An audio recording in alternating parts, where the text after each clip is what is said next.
Happy holidays, I'm John. And I'm Ben, and welcome to episode 1 of Cinema Gulp's Crime Caper Christmas Carol. Mamacita,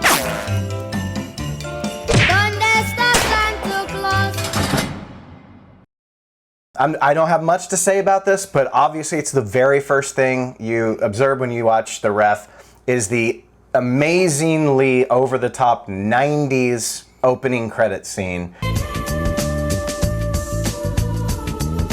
Techno 94 beat. The music. The music and just the long, drawn-out, like, opening scene. Yeah, it's that Enigma or whatever. Yeah, that's what it sounds like. Kind of, everything you were hearing in 94. Yes, in fact, leading up to us getting a chance to watch it, let me start off by saying, I'm so happy we're here talking about The Ref. It's one of my favorite Christmas movies. It's a movie we've talked about doing on the show for a long time. It doesn't get talked about as a Christmas movie as much as I think it should. So we're very excited to have a chance finally to talk about this movie. You know what I love about Christmas movies? I've said this on reviews many times. I love when they interject great Christmas music into a Christmas music. So I was so stoked, I put it on, and that fucking Enigma music kicks on. I didn't remember. I'm like, this is terrible to start the Christmas movie off with. The children choir thing going on to make it Christmassy, but it was so bad. You have B.D. Wong in this movie playing Dr. Wong. Dr. Wong. Yeah. In a really funny scene. Yeah, that's a great scene. The writing in this movie is what really stands out. Everything that this movie sets out to do, it does well. And the most important thing is introducing characters. The way it introduces Judy Davis and Kevin Spacey as this troubled couple. We'll call him Kaiser Sose. It's a perfect setting, really hysterical. But then it's followed up by her in the drugstore breaking down and crying, and there's so much of that in this movie where it's really funny, it's dark, and it uses punchlines to talk about their marital problems and divorce and stuff, but at the root of it, they're both really, really struggling with it, and it gives you those little moments of it. So the movie's not just a full-on farce, slapstick, goofy comedy. It's got this really nice line of... Yeah, I think it juggles the tones very well. It's always very funny. In fact, I think the dramatic moments that the movie does have, or the very serious moments when there's arguments between the couple, there's always a way to find humor by the end of that, and not a humor that ruins it. But it's a very funny movie. Its serious side does not ever get in the way of being a laugh out loud, funny Christmas movie. No, the serious side is just to make you actually give a fuck about the characters. Yes, and it works very much. And it works because, really well. Especially Judy Davis, you just love her in this movie. She's fucking so funny. And she's what they call nowadays, a strong female character. I really believe the relationship between the two of them. I believe that they would have met in college, started a life together. Yeah, it's very real in that sense. Like, they're written, you could tell that the screenwriter had really nice outlines for both of them and what would make them connect as people and what would make them kind of fall apart too. Just in case anybody doesn't know what this movie is really about, because why it's a crime caper. We haven't even gotten to it yet. Yeah, let's talk about that real quick. So Dennis Leary is a master thief, a cat burglar. And the opening for him is he's doing his thing. He's opening the safe, and the person whose safe he's robbing is an amusement park mogul. So he has like a slip slide and a trap that sprays cat piss all over. Dennis Leary's on the run. His partner Murray has left him at this house that they were robbing, and he has to find a way to get out of town in this Connecticut town that's basically on the case now. The cops are going to lock down the town. They're going to do house-to-house searches, and they're going to do a curfew. So he has to come up with a plan to try and hide and get out of town. His plan is he hijacks, it takes hostage these two. Well, he thinks just one person in a grocery store, which is Judy Davis. But then when he gets back to the car, he realizes, no, it's a bickering couple. And within 5 minutes of driving to their house to hide out, he realizes, oh my God, I've hijacked my parents. Yep. They're just screaming at each other, arguing over whether they've missed a stop sign. It's just hilarious. Everything that comes out of these characters' mouth, and it's the duo of Judy Davis and Kaiser Sose are freaking hilarious on their own and very believable. Kaiser Sose! Kaiser Sose! But when you interject Dennis Leary behind them with a gun, constantly telling them, I don't care about your bickering, shut the fuck up. Shut up! Like, just the dynamic of those three characters in every scene is just hilarious. And while he doesn't care about their bickering and is constantly telling them to shut the fuck up, It was just, Shut up! They are so preoccupied with the anger and frustration of what's going on with their situation, they barely really care that they're held at gunpoint. It's only when the gun's like right in their face. And even that Judy Davis's character makes one comment like, well, I'm scared. And it's like, other than that, they kind of don't, that's just an afterthought of what's going on. And again, with characters and when you're introduced to people, Dennis Leary, he's introduced perfectly because he falls into a situation, slowly or quickly gets himself out of it, and then tries to figure out what's going to do with a lot of F-bombs and whatnot. He's got this goofy, bumbling idiot partner, Murray, who's the biggest dumb fuck in the world. No, he's a waste of fucking life. See if there's a waste of fucking life named Murray. Try that one, okay? Some of the greatest characters, the bumbling idiot police department, who are so funny, and they're just so dumb, but it's played, it's so straight. They are police, aren't they? They have no experience. Nothing ever happens in this town. Raymond J. Barry, I believe. Is that his name? I think that's his the name. lieutenant? Yeah, we love God that damn, guy. he's so Great good. character actor. Passed away recently in the last couple of years, but Yeah. he's only in it for 5 or 6 scenes, but every scene he's in is just scene stealer. Just great line delivery every time. The way he puts the townspeople in their place, basically. Anytime there's any real problem, people call your judge friends and your attorney general friends and your district attorney friends. Well, why don't you call them now and get the hell out of my office? And then you have the town like Santa who goes around. He just gets drunker and drunker every year, and I think he says like, "I'll just take the fucking Easter bunny to Jamaica." Yeah, we'll just go to Jamaica and not come and eat your fucking cookies. When he first comes to the couple's house, there's just this like manic moment where they're running around and the doorbell gets rung, and Dennis Leary runs and looks in the peephole, and you see Santa's face. Clearly it's Santa, and he's all, "Who the fuck is that?" I don't really like the son and his side. I was just about to mention the son. Yeah, The son, and I think it's needed. It's definitely needed to, I guess, to make it believable that these people are still being held hostage and following along during the dinner scene when they say, you know, if you act up, I've got your son upstairs or whatever. Yeah. There's reasons for that whole storyline, but I never really liked that. I feel like that slows the movie down. All the scenes spent with the son and J.K. Simmons in a very early role. No, his first role, it says introducing still J.K. pretty Simmons. much looking the same. Yeah, little hair on the side though. Yeah. The movie has 10 minutes at the end where I just wish it could end at the house somehow, but you know the story has to wrap up with getting I would Dennis have Leary rather to the dock. seen the couple take Dennis Leary to the end. Something. Yeah. Dennis Leary, like, he's written very interesting because he's not meant to have sympathetic moments. That's not who he is. He's the catalyst of this movie, essentially. Once the family arrives and hell breaks loose, and one of the funniest scenes in the movie for me, maybe the funniest, is the Scandinavian Christmas dinner. Oh, of course. Oh my God, with the suckling pig and the 7-day-old trout or whatever. The fruit gookins. We have roast suckling pig, fresh baked kringlores with a honey pecan dipping sauce, 7-day-old lutefish, and lamb gookins. Her describing to the family about the woman, the Scandinavian warrior woman, who they burned alive, but she wouldn't die, so then they had to stab her with a... And they condemned her to burn at the stake. But although she was surrounded by flames, she would not burn. And they had to stab her with a sword. My God. I have had enough. I have never heard of such a Christmas with drugs and sex and women being set on fire. Cops and candles and kids and booze and fruitcake and Santa Claus and... Sex and drugs and women being set on fire. Christine Baranski, she's so awesome. Just brings it the way she always does with that stuffy attitude that she can bring. Why is she sexy to me? Like, she always has been...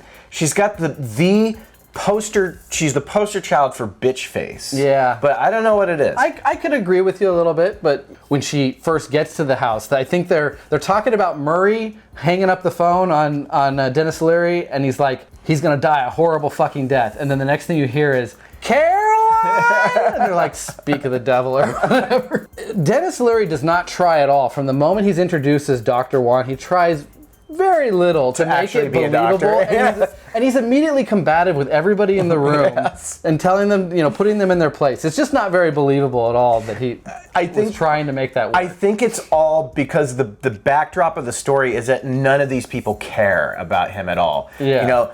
the couple barely care that they're held at gunpoint. You're right, the son, but even then they're kind of like, they're not like, oh my God, don't hurt him. Yeah. And then this whole family gets there and they could give a fuck about this doctor guy. Only a couple of times they go, you're a doctor? Like, other than that, they never pay attention to him. But the whole Scandinavian dinner, just the idea of it is so fucking great writing. It's so funny. Yeah. You were talking about direction. Ted Demme directed this. Yes. R.I.P. Ted. We've missed you for many years at this point. I was excited for where his career was going to go after Blow. I forget what else he had Blow is done, I think he did two other things after Blow. But this was an early one. I think this was his second film. But what stands out for me, it's pretty standard in terms of its direction. It's done well, but a comedy like this where you have so many different characters with all their different personalities and these moments where characters are arguing or having these wild moments and other characters are going to react to it. Yes. The way you capture those reaction shots that sells the humor in these moments and keeps escalating. It's not just what's coming out of someone's mouth. It's not just how funny the person who's acting wild is. It's how everyone else in the room is reacting, how you capture that. And the dinner scene, the living room scenes, all those scenes directed so well. People don't give directing enough credit for just... Sometimes it's not about showy angles and things like that. It's about getting the best performances out of people in very small, tight quarters where the scene is small and intimate. And the reaction shot. The kids' reaction shots are so good. Like everything they laugh at. I do like those kids. I love the brother and sister. They're fucking great. They just laugh and giggle and react to things. But they're so funny, and the mom is just awful. Just like one of my favorite lines is when they first get there. Mom, the TV doesn't work. What are we gonna do? Celebrate the birth of fucking Christ. Celebrate the birth of Christ. You know what, Mother? I know what I'm gonna get you next year. A big wooden cross. You know what I'm gonna get you next Christmas? A big wooden cross. So every time you feel unappreciated for all your sacrifices, you can climb on up and nail yourself to it. Judy Davis is just constantly making nudges at his mom. She's a cocksucker. Why don't you just fuck him? Lady, why don't you just live with him? Let us all off the hook.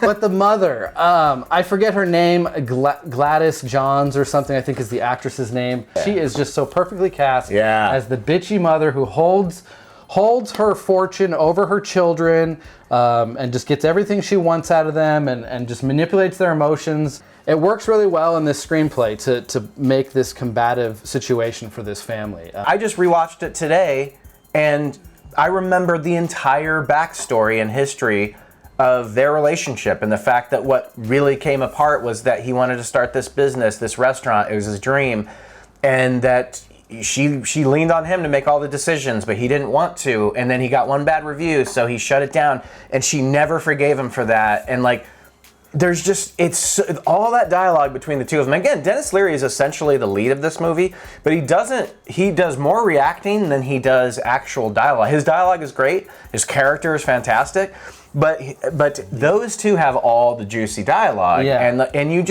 you love that, hearing the story as they're arguing about it. And she, I mean, Kaiser Sose was a fucking, say what you want about the psycho in real life, he was a fucking amazing actor. Yeah. But she almost like outshines him in this movie. She's so good. I agree.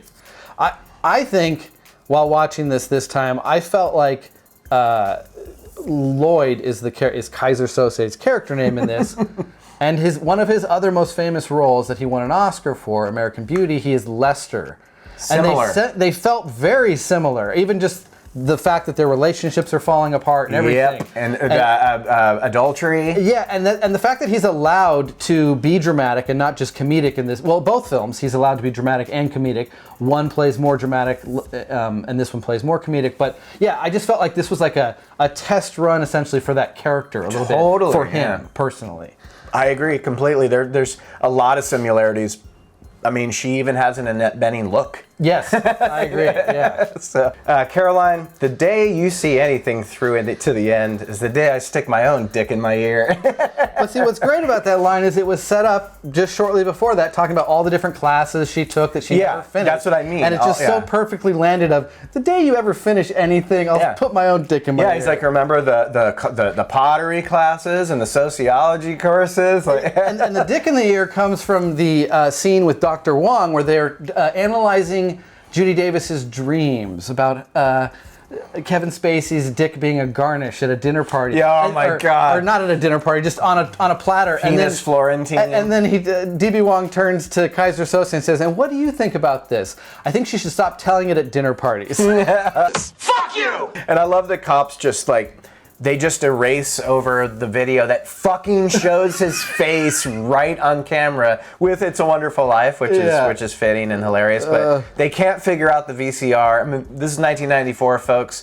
This stuff wasn't digitally posted for you online immediately. You had to take a fucking physical tape out and put it into a physical object with lots of moving components inside. So you had looked up that this movie. Yeah, let's talk about that. This movie came out in March. Actually, his birthday, which is right on my birthday, March 11th. 1994, and it bombed worldwide. It made $11 million. Huge fucking bomb. And that was its budget. I looked it up. That's a huge bomb. That's considered a bomb. And this was kind of a vehicle for Dennis Leary. His stand-up was huge. I think he'd just done Judgment Night, so he kind of needed to move it. 93 or so. Yeah, something like that. And then obviously Spacey was on the rise, but he wasn't quite there yet. Then I think the next year was Seven. Yeah. And Kaiser Sose. Oh, that's right. Yeah. That's right. He won an Oscar. For that, double whammy. Yeah. Yeah. Maybe that's why he turned into both of those characters simultaneously. Yeah, exactly. And okay, so part of why we're showing you this wonderful cover art here, do you see anything Christmas related on this cover anywhere? I mean, even on the back, I'm not going to show it to you, but there's like nothing. Come on, John, it has red text. Christmas related. I was thinking back, I'm like, man, why is The Ref not considered a bigger or more well-known Christmas movie? Why don't people talk about it? Why isn't it, on all the top 10 lists? Yeah. And the marketing of the movie just did not play up that it was a Christmas movie. They released it in March. We did mention that 94 was the Santa Claus, so there would be some competition for Christmas movies at the time, but this is going for a different audience. It's very adult. I just think it would have... Who wants to watch a Christmas movie in March? But I've still never, ever heard a person say they didn't like this movie when asked if they've seen it and if they like it. Well, and then, okay, this... Christmas movie. Hey, who wants to go watch an amazing Christmas movie? It's called The Ref. Yeah. What the fuck does that... I mean, it's a great title talking about this guy, in between these two people who are bickering the whole time, taking them hostage. He's their referee, essentially. Yeah, it's a good name for the plot. Yeah, for the plot. But it doesn't say Christmas in any way at all. But if it was called The Christmas Ref, it would be a Hallmark Channel movie. Kissing under the mistletoe. The scene in the living room is the focal point of the movie. It's what everything's coming to, because there's not a lot of plot in this movie. There's almost hardly an ending. It's basically just like, well, we're not going to turn him in, right? Like, we have kind of grown to like this guy, not for any real exchanges, just because they feel like he's part of them figuring their shit out, so they now kind of connect themselves with him in that way. I love every character. Every character's got something to do, like you said, just reaction shots galore in just these well-directed rooms with people talking in them, and the camera work knowing exactly, great editing, knowing exactly where to go, who to cut to, when, how long to stay on people. Booyah. Fucking great Christmas movie, great movie all around. I would say this is in my top 5 Christmas comedies. I mean, if I had to do a list of just Christmas movies, there might be some more like genre fare stuff that I mix in there, obviously Die Hards and stuff. But for just straight up Christmas comedies, this is probably in my top 5. So I've loved it ever since I saw it, way back in '94. This made me a fan of Dennis Leary because I wasn't someone who knew a ton about Dennis Leary before I got to see this movie. Yeah. And his style shines through in this movie so well. I think I don't know, I didn't stick with Dennis Leary with his TV career. But I've seen him enough as an actor where he got rid of the kind of his quick delivery that he was known for. He just became a standard actor. On Rescue Me, his firefighter show, he was brilliant, but he was very different. I think he's a brilliant actor. I've been impressed with him in a lot of things. And he's done a diverse amount of things. But early in his career, he dropped that style that made him so funny. He still did it in stand-up, just not in movies. Yeah. I think he didn't want to be one of those comedian actors who you just expected him to do that in every movie. Yeah, he probably made the right choice, but I'm so glad we have this movie that lets it shine. I love this movie for that. I think every actor in it shines, like you said. It's just so great. The writing, it's really sharp writing that keeps it feeling realistic when it needs to, but over the top and hilarious when it, just so many moments. Wonderful little Christmas moments in there. So yeah, as a Christmas movie, I'd give it a 10. As just a movie, overall, it does have some pacing issues with the son, in my opinion. But like I said, as a Christmas movie, it's a 10. But as just a regular movie, I'd probably put it in like a 7 range, 6.5, 7 range. It's one of my top 5 Christmas comedies.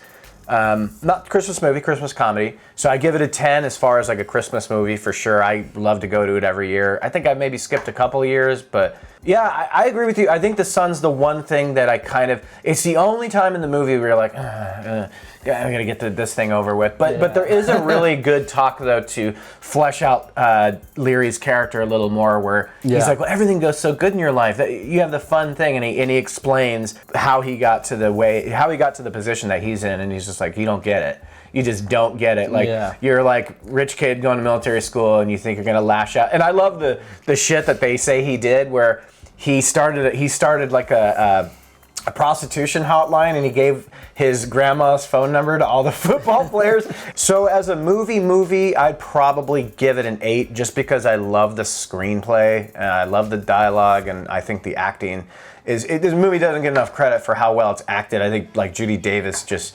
fucking owns this movie so much. I love her character. I want to like know more about her character, and you can see her. I wouldn't marry her though. No, but you can see her just through her dialogue. You can see her character from years growing up, and like you can just kind of feel it. And that's good writing when that happens. When you can sense a character's fucking backstory.